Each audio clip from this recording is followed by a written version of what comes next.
Good afternoon, everybody. Um, Obviously, we spoke on Thursday evening and I guess probably a couple days after just about the game at East Carolina. Certainly disappointed. Um, East Carolina's got a terrific football team. They beat the pants off of us, and we know that we've got a lot of things we got to improve on and get better at, and we're working hard to do that. We practiced on Sunday evening as we typically do. Yesterday was the day off for our players, and we'll be back on the field this afternoon to continue our preparation for UAB. They got a very athletic team. Trent's done a really good job. Just the improvement that they've made over his tenure there. They're really explosive on offense. The quarterback's terrific. Um, they're I think he's top five in the country for passing yards per game. Top five in completions per game. I think I saw. Just he's a terrific player. He's getting coached by a guy who's an expert at it, and so they're doing a really nice job. They got some new staff members, and you see the changes and the improvements that they made. Um, and like a lot of people in this day and age in college football, some transfer players, guys have come in from other places that are really contributing to their success. But they've got some guys that have returned that are growing up in the program, and they're doing a really good job. So obviously we're in desperate need of a win, and we're just continuing to work and try to improve and be the best team that we can be. So hopefully the best version of what Army football can be will show up on Saturday, and we'll give a great effort and try to win the game. Kick us off, Rich DeMarco. Jeff, how would you describe the mindset of your team right now? Because they're hungry to get back out there and get a win. How would you describe this team right now? Desperate, desperate. Certainly we have guys on our team that have enjoyed success last year, the success we had as a team, and that's where we're at. When a team experiences and competitors experience disappointment like we have, they want to experience success. They want to win, and I want to win. Our players want to win, and so it is.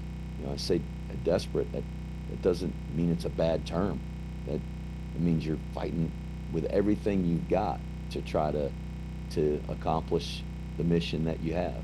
So I think that's really the mindset of where we're at right now. If you had to pick one thing you really want to see improve this One thing. Hmm. If there's one thing we got to improve collectively as a team is the turnover battle. We won that battle on Thursday at East Carolina, and that wasn't good enough to win the game. They did so many other things better than us that didn't matter. But we've had games this year where we've turned the ball over three times and the other team none, and three times and the other team won. And we got to win the turnover battle. I like for us to try to do that. I think that's an important part of winning football games. But there's a whole list of things that I think we've got to get better at, and there would be, if there was something defensively or something offensively or something in special teams, there'd be a category for each of those. Austin, you can kick us off on Zoom. We'll go to Sal Interdonato first. Sal, go ahead. Hey, Coach, how are you? Hope you're well. You too, Sal. I was wondering if the defensive effort in the second half against East Carolina can carry over into UAB. I know there was a couple days extra that you guys had to work on things, but do you think that that's the kind of effort, because the struggles early in the first quarter with giving up points, you think that maybe that can carry over against UAB? I hope so. I think the defense played really well. Uh, Certainly well enough. Kept them off the scoreboard in the second, third, and fourth quarters. I know the fake field goal was a big play, and that's a defensive snap. But playing defensive snaps. I thought the guys did a good job.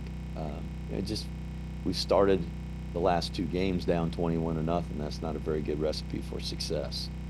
So gotta try to have some early success in the game. And I hope we will. That's a team effort.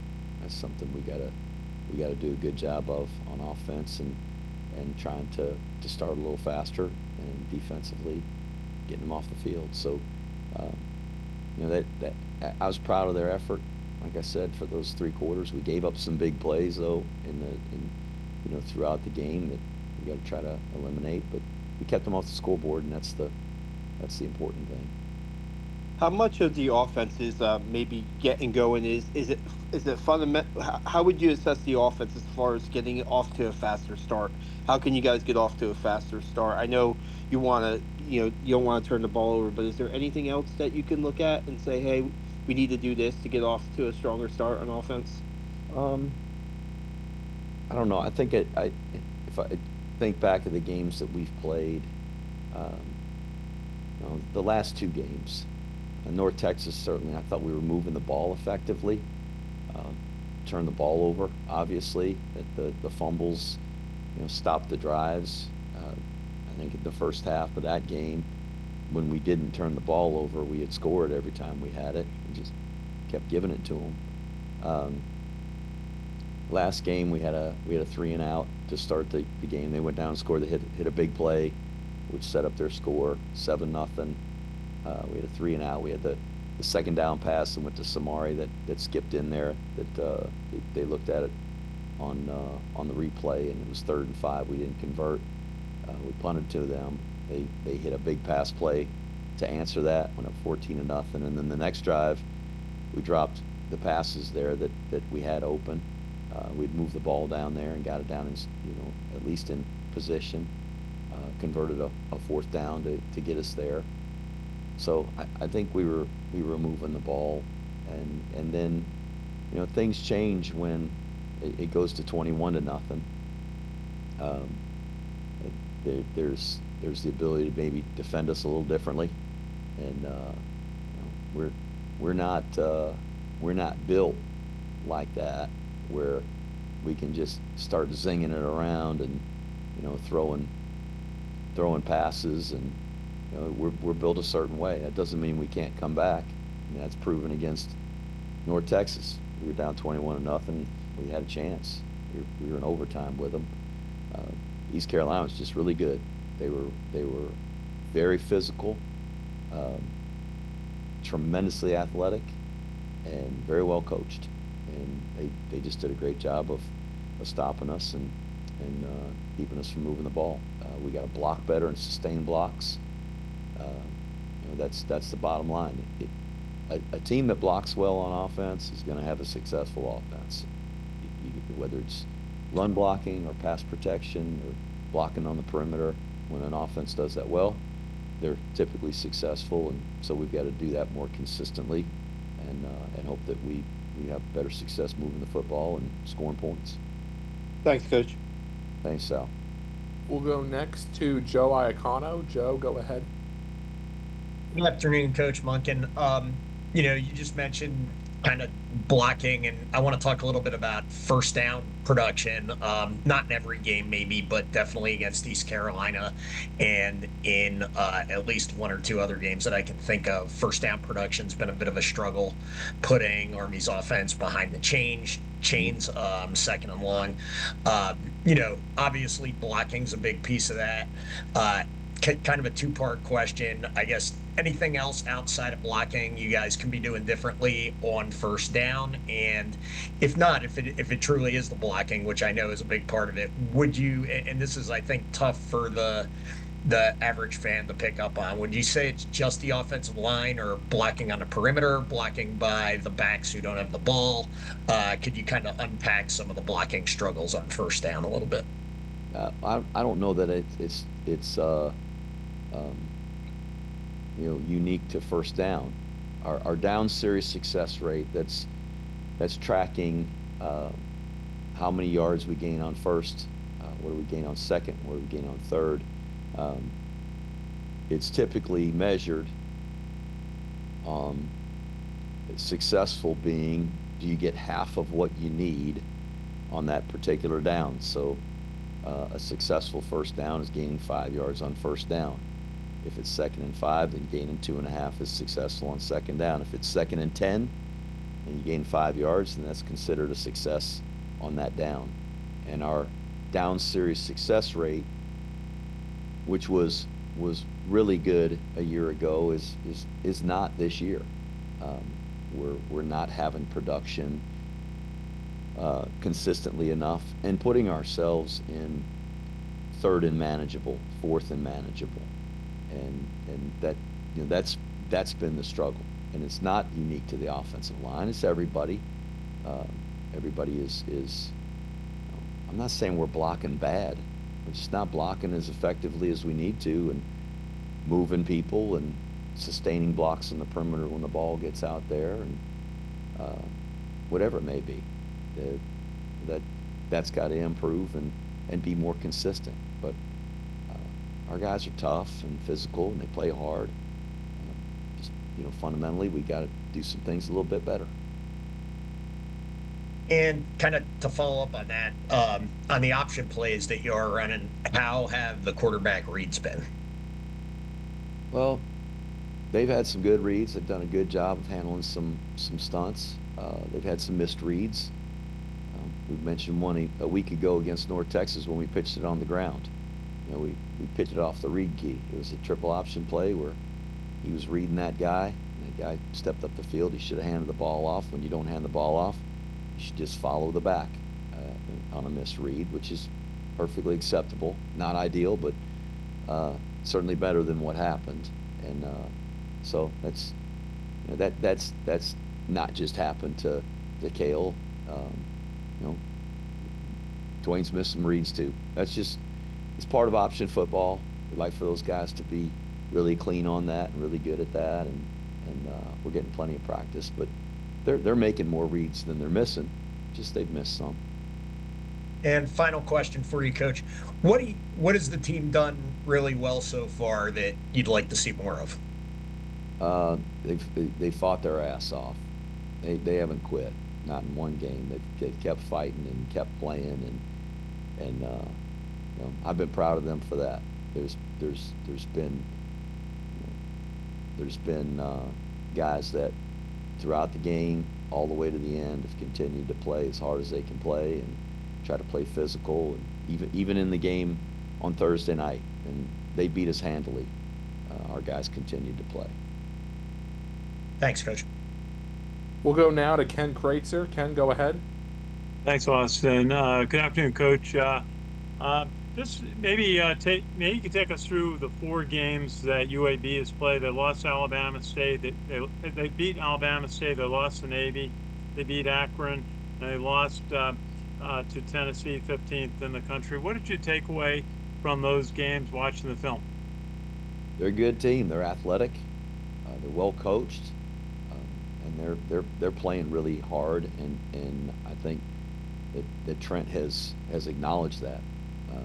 He feels like his guys are playing hard and playing together, and certainly lost to those 2 games, but those are 2 good football teams they lost to.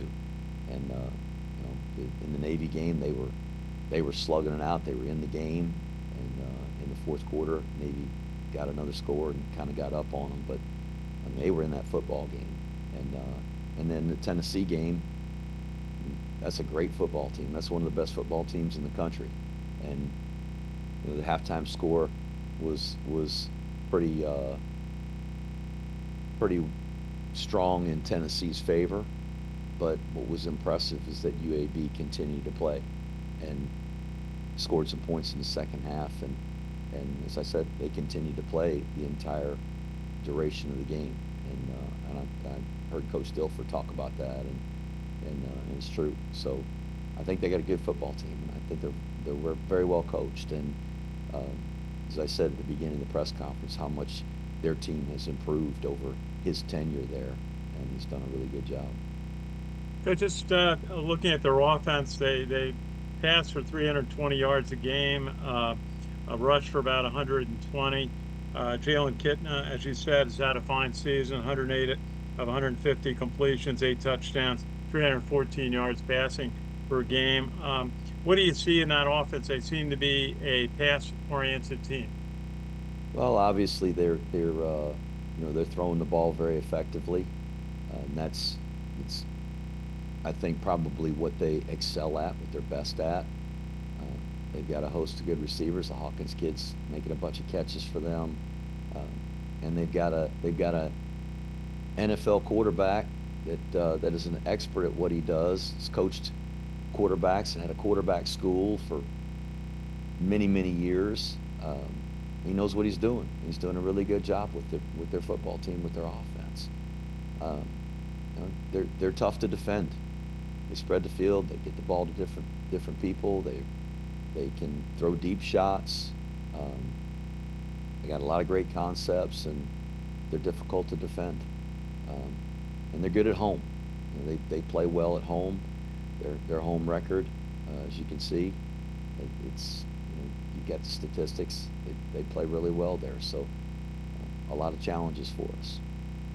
Hey, just final thought on your defense. Cole Seawright's been stepping up at 4 tackles.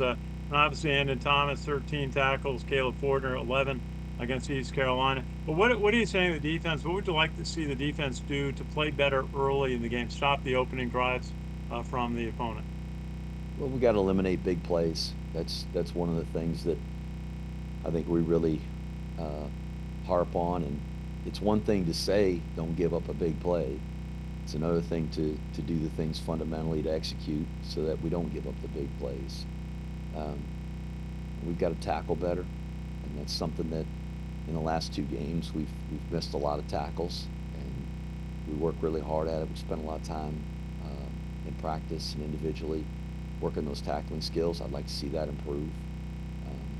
So hopefully, if we can improve those couple of things, the fundamentals of tackling, getting off blocks, and keeping big plays in front of us, and maybe we'll improve our overall performance, particularly early in the games. Thanks, Coach. We'll go now to Ken McMillan. Ken, go ahead. Hey, Jeff. Can you give us your thoughts on the quarterback situation right now? Obviously, Coleman won the job last week, did the best he could, and then you had to throw Helms in late because he's probably a better passer at the end. But what's your thinking heading into this week? We're going to line up with a quarterback. I can't tell you which one it's going to be, but we'll have one of them out there. How concerning is it that neither one has kind of established himself firmly yet? I'm not concerned at all. We're gonna get those guys prepared and ready. I think both of them have played well at times, and both of them have made mistakes at times. Some of the need to play different guys has been as a result of guys getting hurt, getting injured, and had to come out of the game. So, it hasn't always just been a hook. So, we're working through it. They're both very capable. I believe in both of those guys, and we're going to have them both ready, and we'll make a decision on that later in the week. Does Zach Mundell figure in? Not as a starter right now, no. Okay. How comfortable are you with your ones right now, and how comfortable are you with your twos? I'm more comfortable with the ones. That's why they're the starters. Do you feel like you have a sufficient number of twos, and do you see anybody cracking the top 2 that you've seen now through 4 weeks? Nobody has enough twos. I'm not sure Ohio State and Georgia and all those folks that tell you they got enough guys as twos. They're starters for a reason. But we got some good backups that are providing a lot of depth for us in playing. I mean, you can see the rotations at some of the positions. We've played a good number of defensive linemen. We've played a lot of running backs. Played different guys at receiver. In the secondary, we've played several guys in the secondary. So we believe in them enough to get in there and contribute. So I don't know in terms of a guy as a 2 right now overtaking somebody and being a starter. We'll see. We'll see how the season plays out and see how guys play on Saturday and what happens in practice this week. But it's we're always looking for a lineup that gives us the best chance. The starters that give us the best chance, and then positioning guys behind them, because every backup is one play away from being a starter. So they all have to be prepared and ready. And we play a lot of guys on special teams, and so there's a lot of faith in the guys we have on our team. I'm disappointed with where we're at in terms of our record. I think our guys have continued to play hard, and we got 2 overtime games that perhaps we make a couple more plays or eliminate a turnover here or there, or all of them, that maybe we find a way to win those games. So we're close on those games.